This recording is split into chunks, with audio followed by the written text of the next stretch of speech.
Hey BHS, happy World Language Week and welcome back to this week's episode of BHS TV. I'm Finn Haney. And I'm Will Barbera.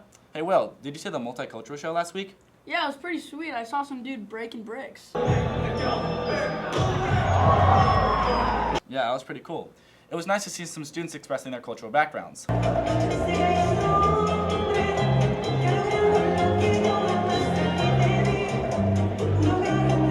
Now we have some teachers that want to do the same thing. Hey Barrington, this is Nabi Narendra, and this past week we went around the school and talked to some teachers and got to learn more about their cultures and traditions. Good afternoon, everybody. My name is Hagop Salakian. I'm a business incubator teacher here.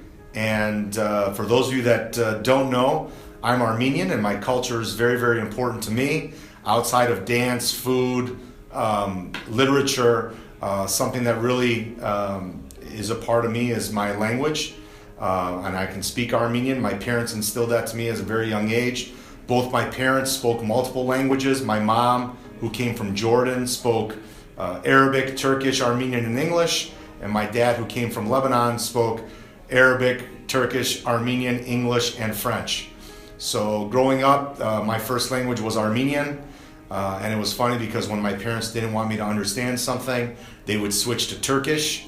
And when I started to pick up on Turkish, they would then switch to Arabic. And then I started to pick up on Arabic and they'd switch to Turkish again. So I actually went into kindergarten without knowing any English. So ամենուտ որ դարբեր լեզու գսորվիկ կոր, գուսամ որ ad ինչ որ գսորվիկ կոր գրնակ կորզածել քու կյանքերուտ մեջ։ Շնորհակալություն։ Hola, soy la señorita Constenla.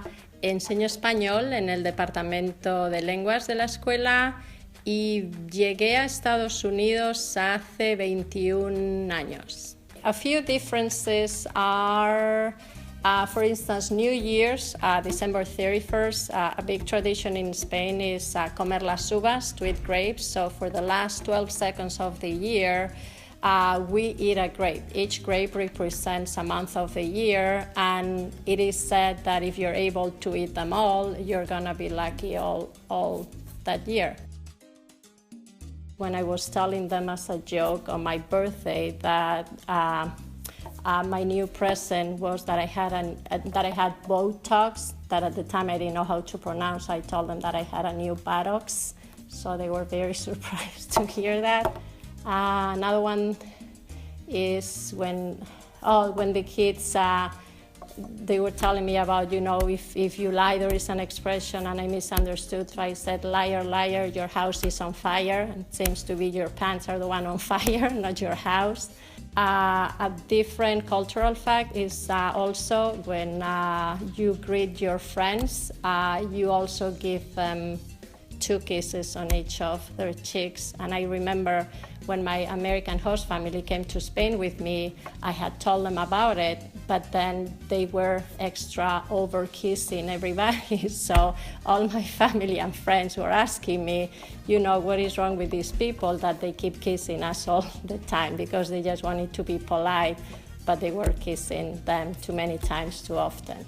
It was really cool learning more about these teachers and their cultures. Thanks for tuning in. Back to you in the studio. Speaking of cultural backgrounds, Will, what nationality are you? I'm Italian. What about you? Well, I'm Irish. Let's go check out some student stories from our foreign exchange students here at BHS.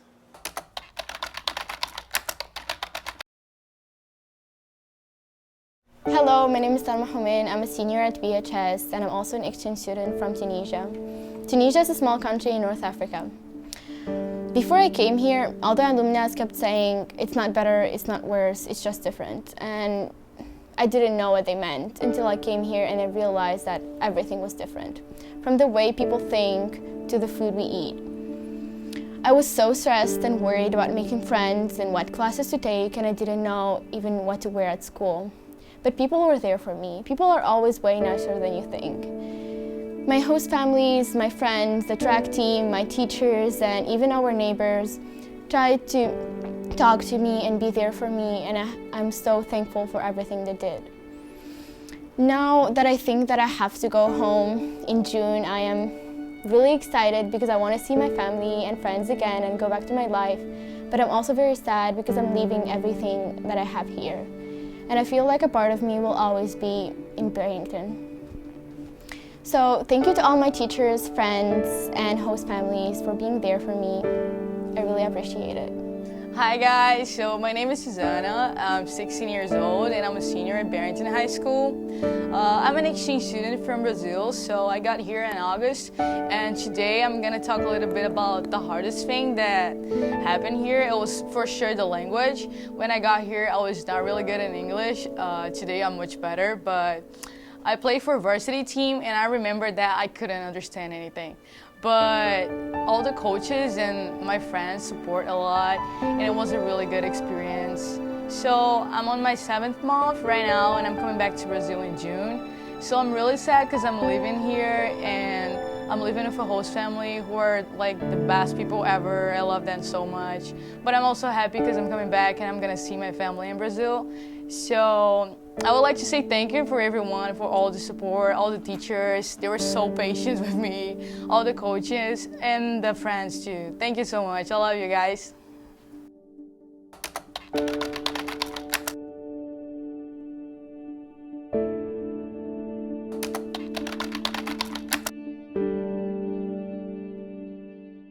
Wow, I didn't know we had any foreign exchange students here at BHS.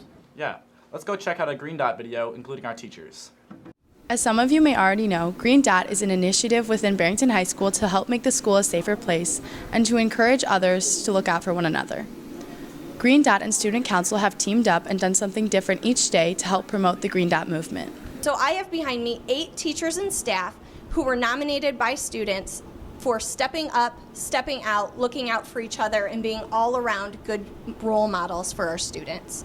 So thank you, teachers and staff, for doing awesome things every day. Your students recognize it and we recognize it. And so as a gesture of thanks, we are giving you Green Dot swag. So wear them proudly, and thank you so much for all you do.